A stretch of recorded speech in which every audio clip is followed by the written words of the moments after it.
राधे राधे दोस्तों, जय श्री कृष्ण। अगर आप निराश हैं तो आप अधिक निराश ना हो। असफलता जो आपको प्राप्त हुई है अपने जीवन में, उसको आप इतना अपने जीवन में स्थान ना दें जिससे आपको आपके मन को कष्ट निरंतर बना रहे। क्योंकि व्यक्ति के जीवन में ऐसा कोई पृथ्वी पे नहीं हुआ है जिसके जीवन में दुख ना आया। किसी न किसी कारण से, किसी न किसी रूप में व्यक्ति के जीवन में निराशा, दुख उसको प्राप्त होता है, लेकिन फिर सुख भी प्राप्त होता है। यह इस प्रकृति का नियम है।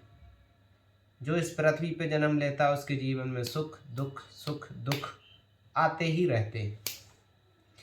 बहुत से ऐसे लोग होते हैं जिनके जीवन में अधिक सुख आते हैं, बहुत से ऐसे लोग होते हैं जिनके जीवन में अधिक दुख आते हैं, लेकिन सुख भी आता है एक समय पर। सुख दुख दिन और रात रूपी दो पहलू हैं, सिक्के के दो पहलू। दिन आता है व्यक्ति के जीवन में, सूर्योदय होता है, प्रकाश जागृत होता है। ऐसे ही व्यक्ति के जीवन में प्रकाश होता है और सूर्य जब उसके भाग्य का सूर्योदय होता है तो उसके जीवन में सुख रूपी प्रकाश फैल जाता है, व्याप्त हो जाता है। और व्यक्ति के जीवन में अगर रात आती है तो रात में क्या आता है? अंधेरा आता है। और रात का अंधेरा का क्या प्रभाव है?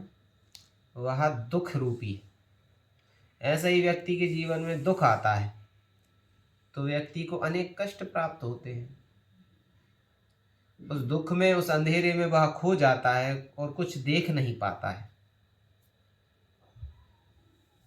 लेकिन वह शांति बनाए रखे, उसी स्थान पर ठहरे, तो फिर कुछ समय बीतने के पश्चात फिर दिन आता है तो सब कुछ देखने लगता है प्रकाश के प्रभाव से, दिन के प्रभाव से।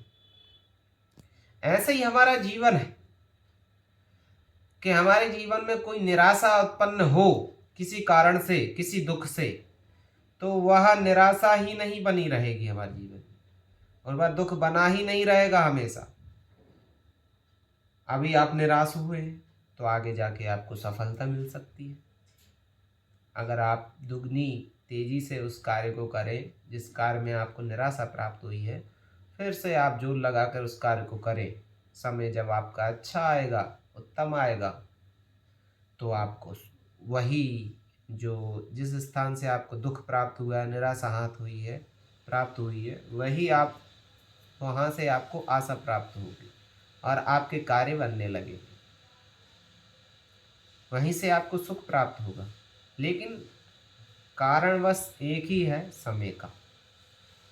जीवन में किसी समय हमारे जीवन में दुख भी आता है, हमारे जीवन का कोई ऐसा समय भी आता है जिसमें हमें दुख प्राप्त होता है, और समय आने पर वह दुख समाप्त होकर सुख भी प्राप्त होता है।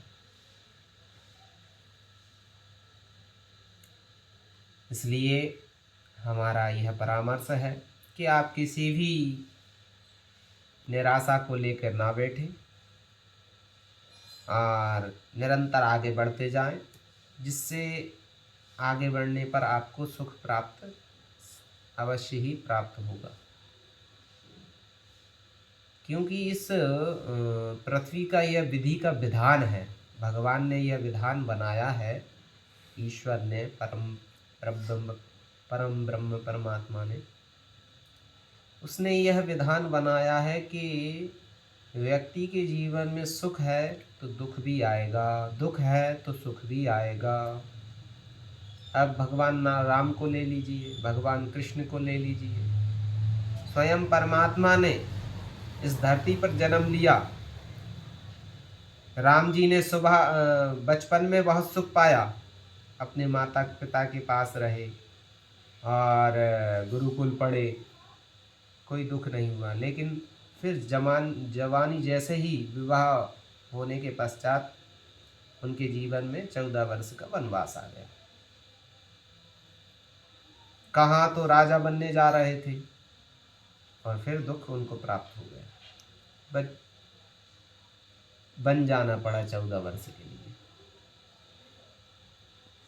ऐसे ही भगवान कृष्ण का जीवन रहा, बचपन में दुख रहा, अपने माता पिता से बिछड़कर गोकुल में रहे और गोकुल में रहने के पश्चात वहाँ बचपन में उन्होंने जो दुख प्राप्त किया और फिर जब समय आया तो वही मथुरा नगरी के राजा हो गए, फिर द्वारकाधीश हो गए।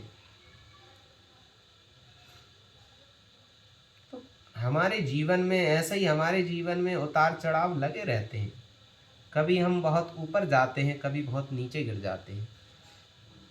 कभी हमें बहुत फायदा होता है, लाभ होता है हर कार्य में, कभी कभी ऐसा होता है कि उन्हीं कार्यों में हमें हानि हो जाती है। तो ये जीवन का उतार चढ़ाव हर एक व्यक्ति के जीवन में चलता रहता है, ऐसा कोई भी नहीं है जिसके जीवन में ना चले। इसलिए आप निराश ना हो और समय को अच्छा ना समझ के ऐसे समय को निकालें, आगे जाके आपको सफलता प्राप्त अवश्य होगी। जय श्री राधे, जय श्री कृष्ण।